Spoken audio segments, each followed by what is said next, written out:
totally want to do those things. Share spurious AI-generated images of various people as Pope. I have seen so many people as Pope in recent days. Yeah. I may have made a Jimmy Akin as Pope one myself. Did you? I didn't see it. This very afternoon. So I sent it to our in-house group chat just because I suggested this would unify East and West with his magnificent beard. If Jimmy became Pope, which it could happen, he is a baptized, Catholic male. But then the aliens would come. They'd be like, "That's one of ours. It's time to come down to Earth." Perfect. I wonder if he would use the power of the papacy to get to the bottom of this Bigfoot thing and just settle it once and for all. I'm not entirely sure that's quite how the power of the papacy works, but it's an awesome power. Awesome power. The power of the papacy. All kinds of things. So it's funny too to kind of look at those cardinals and go, gosh, one of those guys is about to be the Pope. I don't know which one it is, but one of those guys. They could pick someone outside the College of Cardinals. Right. But I don't think it's been done many centuries since the last time that happened. Yeah. Either the 13th or 14th century, I believe, was the last time there was a non-cardinal. Okay, so say let's just for the purpose of discussion, Joe. 14th century is 1378. Let's say let's say there's some abbot somewhere, right? And they all go, abbot, whatever. He should be the Pope. Do they have to call him from, do you know what I'm saying? Like, how do they do this? They got to call him and go, do you want to be Pope? Or I actually know how this works. This okay, is good. Something the church has set up. Yes. They will send a delegate who is forbidden to speak to anyone else. Or anyone else he does, like if there's someone else he has to speak with, they also have to be kind of sworn to secrecy. Okay. Because he can't reveal like the mission that he's on, but he might have to do things like, book a flight. So that wouldn't count for it. Right. And then he goes and he brings them and then reveals the reason. So I think along the way, you just know you're being brought into a papal conclave. Now you can probably guess what that would entail. Really? They just go, the cardinals would like to speak with you. Like they don't go, they want you to be Pope. They just say, Cardinal, could you come to the conclave with me? Right. And it's fascinating. I'd guess it. I would guess it. I'm very smart. I would guess it. I mean, you probably already have guessed that they're going to ask you. So I'm not sure if smart is. It might just be a view of self. I'll fix it. As much as they would want to, and I know they would. I mean, many of them would.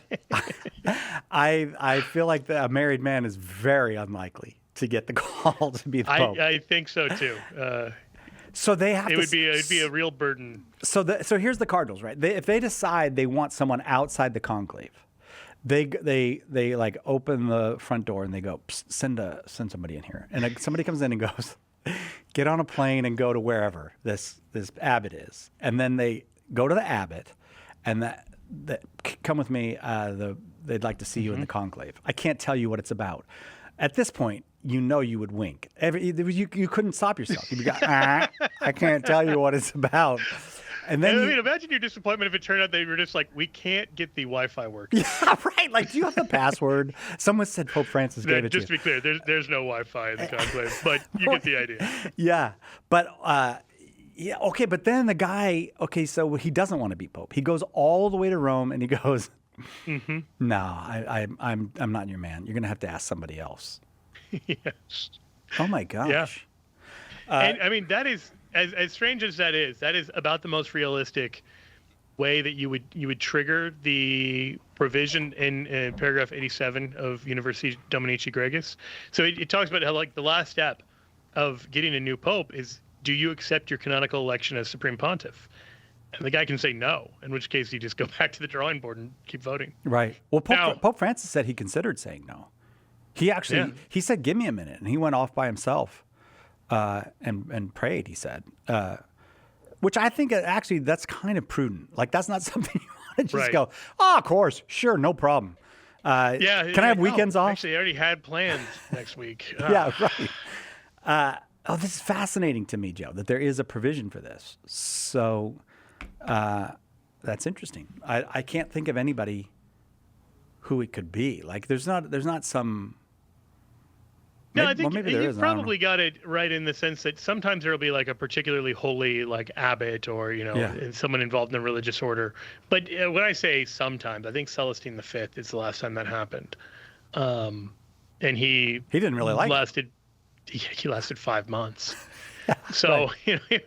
It turns out when you ask a hermit to lead the church, they might be like, this is a lot of people. This is not what I had originally set out to serve God. Well, they had the right idea. They wanted a holy man, but he was holy in part because he had devoted himself to a life of solitary prayer. And then you get to Rome, and there's a lot of rich foods here. This is not matching. And just the busyness of it. It's just not the lifestyle one has kind of set their heart on in their entire life around, in terms of the whole plan of life, having silence and prayer and structure and all of that. A lot of the sheer number of visitors you're entertaining and number of people you're interacting with and everything else, it had to have been just overwhelming.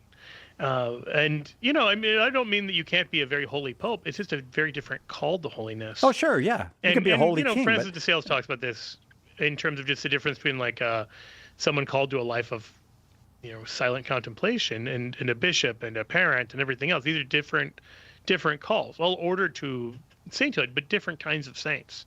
So the other kind of the twist with Celestine V is he was elected pope after the longest period of time in which there had been like a papal interregnum. Yeah. It was like 2 years long. And so then they were like, okay, finally. And then 5 months later, he's like, actually, I resign. I have to imagine that was a little dispiriting. They weren't very nice to popes who resigned in those days either. It wasn't like Pope Benedict resigning. That's true. Where they treated him well. Right, because he was a potential kind of threat to the Pope. So I think he was very, like Boniface VIII, who succeeded him, was very worried about him. Yeah. All right. Let's just take a break then. I didn't even know we were going to talk about that, but I'm fascinated by that thought. Yeah. It could well, be hopefully, people are also. Otherwise, they're going to be like, why did you just talk about Celestine V for that long? But that is the most interesting conversation about the papacy that I've heard on any media. Everybody's talking about the same things. Who's it going to be? We talk about what if it's a a monk? Yeah. What if it's a random abbot? What would happen? Yeah. What would happen then? That's why you got to keep listening. We'll be right back with more of it. Catholic Answers Live.